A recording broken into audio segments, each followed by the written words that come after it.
right, we are here with the cast and crew, I should say, of YUH Filthy Animal. So we're going to start in this direction and go across and find out who everybody is and what part you play in this production. My name is Patrick Bradley, and I was the cinematographer and 1/3 of the producer team on YUH Filthy Animal. I'm Michael-Eoin Stanney. I'm the actor in it again. Jeff Clark Jr., writer-director. Tony Murphy, part of the producing part of the film. Wonderful. We're going to start off with you, Pat, at the very beginning over here. Yes, ma'am. This story is a little bit different than some of the other stories, and I know that you had a different role. But I do want to know what it is about the story that drew you into being a part of this. Because it was something quite different than what I'm used to. Okay, meaning the genre? Or The genre, okay. specifically. I like to do things that are different than I would normally do. Huh. And this is very different for you, would you say? Left field different. Okay, and because you have a working relationship with Jeff, I mean, was that kind of part of the reason you were drawn in, or? Yeah, I would have done it with whatever movie he has. Oh, okay, so. But it was different, so it was an automatic yes. I get you. Okay. So, young man, you create homemade recipes, I understand. So we got to talk about this, because I make a lot of homemade food. You're a guy. I don't come across a lot of this. So, tell me your favorite recipe, absolute favorite of all time that you've created from scratch. So the cooking thing became like my hobby when acting became the job. And I would say there's a vegetarian taco recipe I came up with when somebody forced me to go vegetarian for a month on a dare. Okay. And I mean, I didn't think that vegetarian food could be tasty, but it is. Seriously? Yeah. And it's healthy, right? I mean, I heard the vegan thing is healthy, but... Yeah, I mean, I think it's healthy. I'll lie to myself and tell myself it is if it's not. Did you have a family member that helped you do all this? Like, hey, we're just going to start doing this recipe sort of things? I mean, how does that come about? No, I was bored out of my mind during COVID. And so Okay. I started messing around with the food that I had left over in my apartment because I didn't want to go shopping. Sure. I mean, as a broke NYU student, I was trying to come up with what I could come up with for under $10. Guess that's smart. Used the dorm kitchen and started making stuff. Gotcha. Okay. Mr. Clark, 2 questions for you. I know 2 things on the personal side out of the many things I do know. First of all, I want to talk about whiskey drinking and what's your favorite. And I also wanted to know why you instituted art time with your kids. Whiskey drinking. I'm not big on whiskey. I do drink it sometimes though, and it's the only drink that I will, the only alcohol I will drink. Oh, I get you. Okay, so Yeah. that's it. Just limited. Yeah. I'm not. It's no specific whiskey. To be honest with you, but yes, my daughter has to have art time at least 2 hours a day, and she has to read. She also has to read her Bible at least an hour a day. Very nice. And these are all things you all set up together at home? Yeah. Oh, nice. Well, she's 9 now, so she kind of does it on her own. Oh, Because I started when she was younger. Yeah. So she just draws on her own, does her own artwork. You don't have to nag her. And sometimes it goes past 2 hours, which is That's but she way likes cool. it. Yeah. Very, very cool. Yeah. I like that very much. Yeah. Okay. Mr. Murphy, you're an actor as I understand it as well, not just on the production side of things. Yeah. Okay, tell me a bit about something we might have seen you in, or what do you do normally? Is it films, television? Can you expand on that? Well, I'm relatively new to the acting, producing field. Probably right before COVID, I started. Okay. And I was fortunate enough to meet Jeff through some acting classes and doing things. And I'm constantly doing things to improve my craft and take classes. And when I met Jeff, a few weeks, maybe a month into doing some Zoom classes and then so on and so forth, it kind of stems you into wanting to learn more and become, refine your craft. And I met a lot of talented people, and it kind of got me into the realm of wanting to perfect my craft and get more into it. Okay. So I've been in some shorts, you can Google Tony Murphy and whatnot, and look at the IMDb, but like I said, it's, you are who you hang with. So I hang with some really great people. Sure. And it's the best thing you could do. Gotcha. Thank you for that. Mr. Bradley, coming back to you. I want to talk a bit about something you know a lot about, because you know a lot about everything. Just the strict writing. If somebody is watching this today and they're a beginning screenwriter and they want to get to, let's say, just maybe on the lower end of independent films, what would you suggest for starting out with something? Because I think screenplay writing is very difficult for a lot of newbies. Well, to start, obviously you need to write what you know. and only when you start. Like we've seen films here at this festival where it seems very personal. It is very personal, and those are great, and that's a great place to start. But eventually, you have to move on. You have to learn how to craft a story that doesn't mean anything to you. If you want to be a professional writer, Sure. somebody will hire you for. I'm not very religious, so somebody might hire me for a faith-based film. I have to do a ton of research. So you have to know how to research and how to craft a story that you have no interest in. Gotcha. So write what you know. This way you get format correct. You get the ability to craft a story to perfection, well, as perfect as you can get. Yeah. And once you get that down, you can move on to other genres, other topics, just things that are not in your comfort zone. I get you. So once you're comfortable writing what you know, you can move on to what you don't. Gotcha. And would you suggest just a starter base? How many pages would you say? It's a little intimidating because you can go on and on and on. So do you stick to this many pages to start, just in the beginning to get comfortable? I guess it depends on the person. Yeah, you might write a 3-page story and that might be it. Gotcha. Or you can write a 150-page story. You know, it depends on the story. Okay, I get it. Michael, one of the things that most people know that I like is vino. So I want to know, are you a sommelier? Did you get to it? What happened with that? Yeah. So I'm a level 1 sommelier. Very nice. Very good, very good research.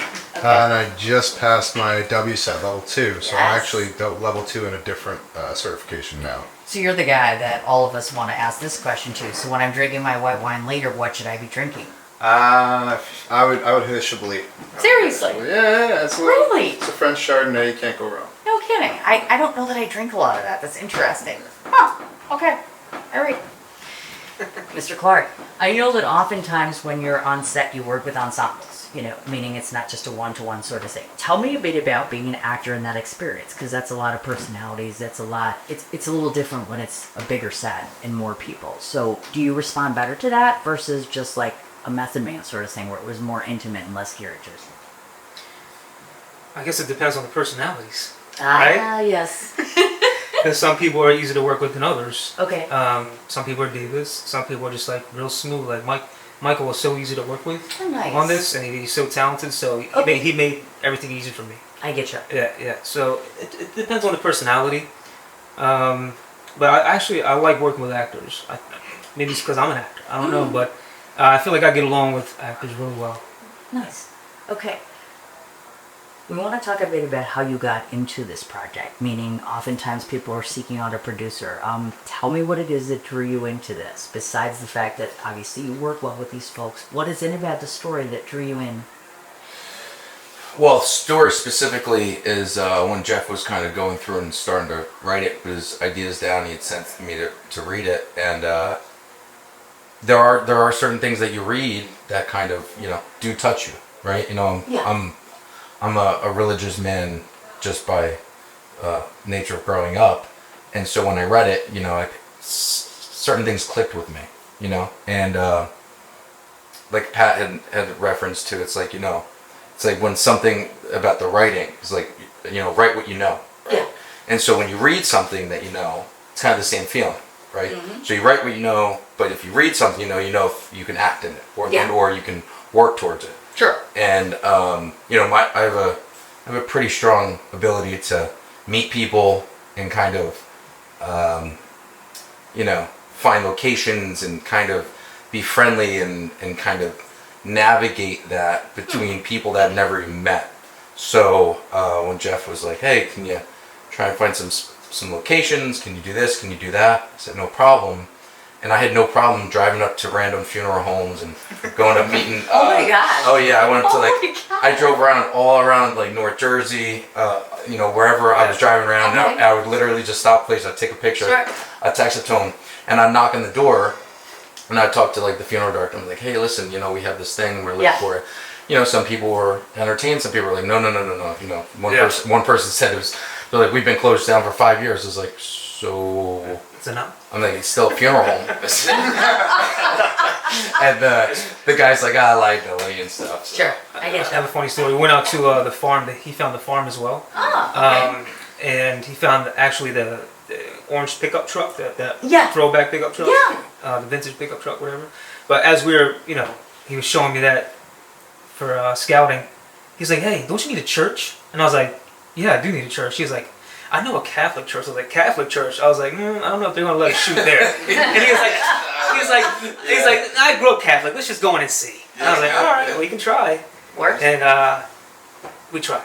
He's a rapper, man. I said I was. Hey, nice to meet you. I'm Tony Murray, that good Catholic schoolboy. And then the priest or the deacon was like, no, we'll let you know. Yeah, we'll let you know exactly. But he's right. He is very personable, and he gets along with everyone. He's just like that. That's just how he is. Now, a piggyback question on that. Was there any reservation on your part? Because sometimes producers will kind of hesitate because it's a first-time director. So did that concern you at all? Because obviously Jeff has not directed before. No. Like I said earlier, I've known Jeff in the acting field, and I've watched him act, and Sure. he was exemplary throughout all of that, and I know his writing. I've seen it. I know. Stop. Romance. But I'm just saying that I know that Jeff puts his heart, like 100% of everything he's got into everything he does, and that is what helps me and anybody who watches Jeff do whatever he does. Kind of like he's the leader. He's the leader of the pack, and I know that Jeff would never steer wrong in his vision of where he wants to go. So it's just kind of a nice coattail to kind of ride on, if you will. Yeah. Not just to ride on the coattail, but learn from that person who's leading the charge. So no, I did not have any reservations. I thought it was, I had a feeling that it would come out good, and actually came out way better than Expected. Yeah. Thank you, brother. Yeah. Nice. Look at you, Jeff. Like, I got one more go around here. Mr. Bradley, Yes. why are your dogs never in your films? For any film. You're in love with dogs. Anybody who knows Pat Bradley knows the dogs. It's a thing. I don't think I've seen Melissa in a film, and I don't think I've seen the dogs in a film. What's up with that? This is very personal to you. Yes, it is, but it costs too much. I'm sorry. They It's want, a they dog. Want, they want too much money. The dog. Yeah. The dog wants to. Yeah, we talked about it. It's like, I'm not doing nothing The with you. contract's all. Honestly, though, on a serious note, is it difficult, working with animals and things like that? Do you think, for people that might be watching this, how much of a hurdle is it? Because they're like humans in a way. They behave when they want to behave, and then they don't, It depends. Like if you're on a bigger budget, you can hire an actual film animal, and they're trained Okay. to do anything. Where mine is trained to sit and beg for food. So That's that. yeah, she's not coming on any film sets. But on an AB, you're basically borrowing somebody's dog. Yeah. Hey, I have a dog. It Sure. fits perfectly, and we'll bring it, and it doesn't ever work out. Unless they're older and calm. Yeah, I get you. Okay, Michael, I have a twofold question for you. Oh. First of all, I heard through the grapevine, you're engaged! I am recently. Look at that. Yeah. How did that go? Apparently very well, because she said well, yes. she still lives with me, so I guess I did it So right. that's- so tell me a bit about how she factors into, what does she think of all this acting and all the things happening, especially because very recently you played a bad guy, which I can't believe because you're so nice. Oh yeah, I play a lot of really mean dudes. Can I move now? No. Yeah, but she's also a performer. Ah, yes. She does musical theater, so she's just regularly on contracts and all around the country. Okay. So we support each other at, and when one of us calls and says, "Hey, I'm not going to be home. This is going until 4 in the morning," and say, "Okay, sounds good. I'll see you in the morning." Very nice. Yeah. Congratulations. That's Thank you. very sweet. Appreciate it. Mr. Clark, we talked about this before we got here, and I think that this is so incredibly inspiring that we should talk about it. I think one of the many things that most of you should know about Jeff is you weren't always where you were, as you will now. You've had some struggles from being homeless to almost dying. Yeah. So tell me a bit about the short version of how you got here, and moreover, if someone right now is struggling, what would you say to them? Well, I didn't, when I was much younger, I had a very good childhood. And then my parents got divorced, and a stepdad moved in, and he was very abusive. And so I could only take so much of it. So when I graduated high school, I said, screw all of you. And they're pushing. I wanted to be an artist back then too. They were like, "You're never gonna be an artist. You know, what do you think you think you are?" That kind of thing. They just didn't believe me. And on top of that, and the abuse, you know, one day we just got into an argument after I graduated high school. I said, "I just need one excuse, and I'm out of here." That's what I told myself. And so we got into like a big fight about something so stupid. And I was like, you know what? I'm out of here. So this is the nice version, right? Okay. So I ran out the house that day. I had no shoes on. It was July 14th. It was my girlfriend at the time, her birthday. And I had shorts on. I had like a tank top. And I had no money. I had like $10 in my pocket. And I ran away. I ran out the front door. I never went back. And my girlfriend's parents at the time kind of knew what I was going through. So they said, you can live with us until you get on your feet and everything. Sure. And that's where I stayed. I slept on their couch. And wanted my welcome there after, you know, a summer and a few months. Lived with my grandmother, lived with my buddies on their couches, just trying to figure out life. And one day my godparents, out of everyone, found me at my friend's house asking for a place to stay for the night. And they said, "What are you doing? Just come stay here." And so when I went to go live with my godparents, I get emotional talking about it. But when I went to go live with them, they were just like, "What do you want to do with your life?" I said, "I want to be an artist." They were like, "Then do that." So from then on, I was an artist. Yeah. And if I can give any advice to anyone, I would just say, you know, follow your heart. People aren't going to believe in you, but as long as you believe in yourself, just keep going. Absolutely. Don't give up. And look at you. You should be very proud of yourself. Absolutely. One more question for you. Besides acting and producing, can you tell us a bit about what happens when you're not on the set? What do you do? What do you like? Do you have a support system? Anything you want to share with us? I go to bars to not watch sports, but to eat wings. And Okay. but you know that's one thing. You know, I have a beautiful family and 2 beautiful children, and you know, like many of us up here, we were all artists at one point. So I grew up being an artist, an actual like drafting artist, and then I became an architect, and then after architect I left that and moved into the acting career, and now I'm kind of just you could kind of say I'm an entrepreneur. I have an entrepreneurial spirit to now, ever since meeting these guys, is to produce movies and to make some big budget films and make it seen. So I'm gonna hopefully use my charm and my boyish charm and whatnot to raise some funds for future movies, and let's see if we can get some famous people eventually. All right. So everyone who goes on the set for the first time, especially in a director spot, learns a bunch of different things. So if you would share something with us that you have learned that has helped you, and something that you went back and thought to yourself, God, how did I do that on the set?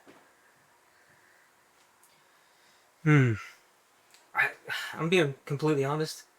Everything went pretty smooth. Seriously? Yeah, the only thing that kind of stopped us, but we pivoted and we got it done. When we shot at the church, there was a huge snowstorm coming through. Okay. And there were a lot of extras that were supposed to be there, and we only got a handful. And you know, everyone that stayed, they pushed through, and you know, a terrible commute and everything. But we were supposed to shoot all the stuff in downstairs in the basement. We were supposed to shoot all that outside. Michael's was never supposed to come inside to the church again. Oh, gotcha. Okay. So you know, I talked to Pat, and we just kind of figured out a way. Where can we shoot inside? We talked to the venue owner and said, you know, the storm's coming. Is it okay if we shoot downstairs? Yes. And we just figured it out. Yeah. And that was it. That was it. Look at That's that. the only thing. Okay. See how simple it is to make movies, folks? There you go. You just heard it right there. I'm just throwing that one out there. Okay. I want to ask about what I call the It's a Wonderful Life moment. Did you do that on purpose? Because I totally was like, that's Yep. an It's a Wonderful Life thing. You know what I mean? Not that you're copying 100%, Yep. but whose great brainchild idea was that? Because that fits so perfectly. So, It's a Wonderful Life was my second favorite movie of all time. Number 1 is Ben-Hur, 1959. Ooh, nice. Okay. But so It's a Wonderful Life, I definitely was inspired by that. I wanted to make a faith-based film that we could actually shoot that didn't cost $1 million.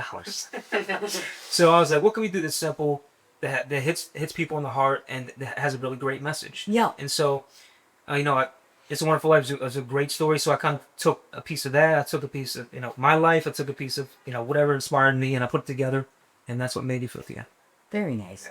Zach's character, one of the things that stood out to me so much is for good half of the film, in my opinion, the resonating feeling being rage. And you're very, very good at showing how upset you are and how lost you are and how you are just consumed with this. So I'm always fascinated how actors do that. When you have to be just in that place where you're just over the top, how did you stay there? I mean, I build a playlist for one of my characters. Oh, okay. I'm start cheat a little bit. I listen to music the whole day. Oh, gotcha. Okay. But also, I mean, Jeff's a great director. He knows how to work actors. He helped me get there. And then, I mean, I have 2 older brothers. If I lost one of them, I'd be pretty angry. Absolutely. Especially if under the circumstances that Zach lost his brother. So it wasn't really that hard for me to create an imaginary circumstance of having lost one of my brothers to drugs. That would probably make me quite angry. You betcha. So it got me there. The chemistry between the two of you, like I said, I was just remarkable to me. It's like you slipped and worked together so very well, and it was a nice transition into you being at one place, Zach's place, meaning being angry and lost and not having hope, to all of a sudden finding love and finding some form of serenity.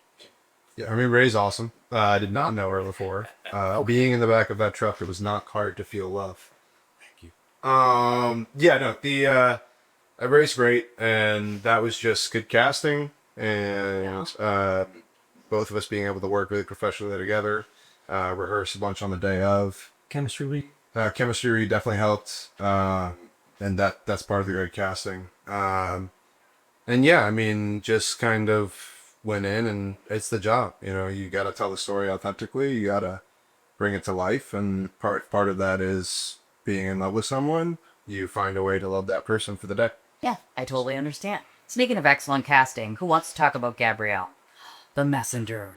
She's pretty amazing. She's awesome. Yeah. Yes, she just had that glow about her. Like every moment that she showed up, it's just one message after another message, almost giving the inference that angels are everywhere. And she's like that behind camera too. Seriously. She's, so let's she's go real. She's just a good person. Oh, She is. so lovely. Yeah. May I ask any of the guys, anyone else? She's just.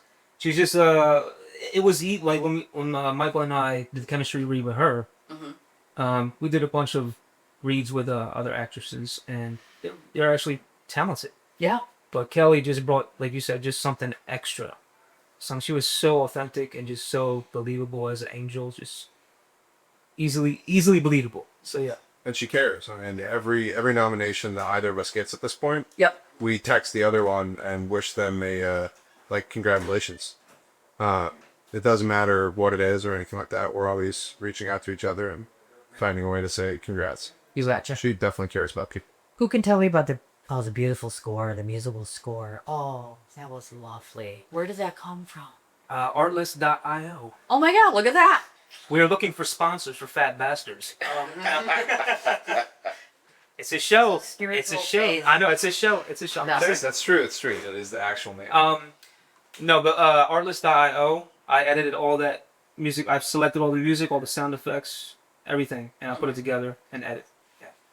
So if someone was to ask me what your film was about, as a reviewer and as a founder, this is what I would simply say. This is a story about love lost and of losing oneself and trying to find oneself by listening to the sound of their own voice and that which is up above guiding us. What would you say this is? What this is? Your movie. Like what? That's just how I encapsulate the movie. Yeah. What would you say? Well, I gave a brief intro before the film, and it's the same. It's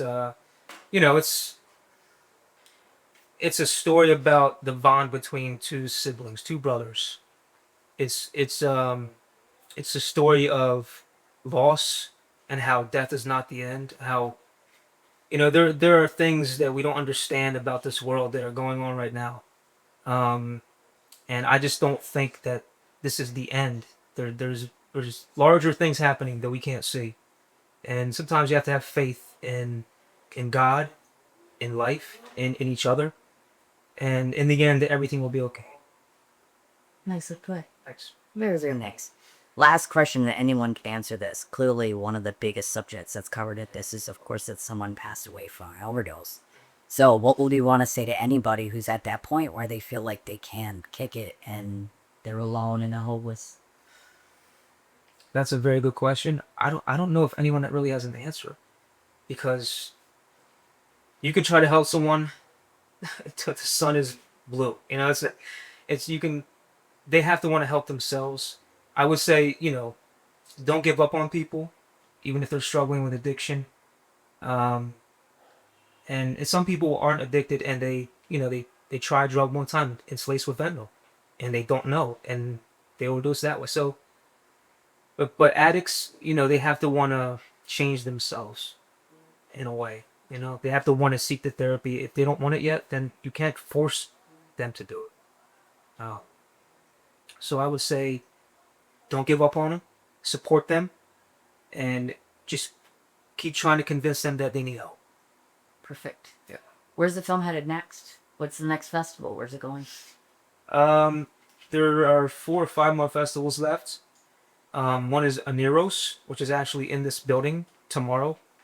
There's a Big Apple Film Festival, Montclair Film Festival, Philadelphia Film Festival, and another one that's slipping my mind right now, but we're waiting to hear back from them. Gotcha. And we got nominations today for this film? Yes. Yes. Ours Alive? How many do we get? Oh gosh. 5 if I could. 4 or 5, or whatever. You should know this, though. Sorry. Main reason you see it. I can't wait to see what happens. These guys, the number of nominations, heartfelt story, etc. Yeah, thank you to Art is Alive for nominating us. Art's Alive. It means a lot. Absolutely. Thank you guys for being here. You can cut him.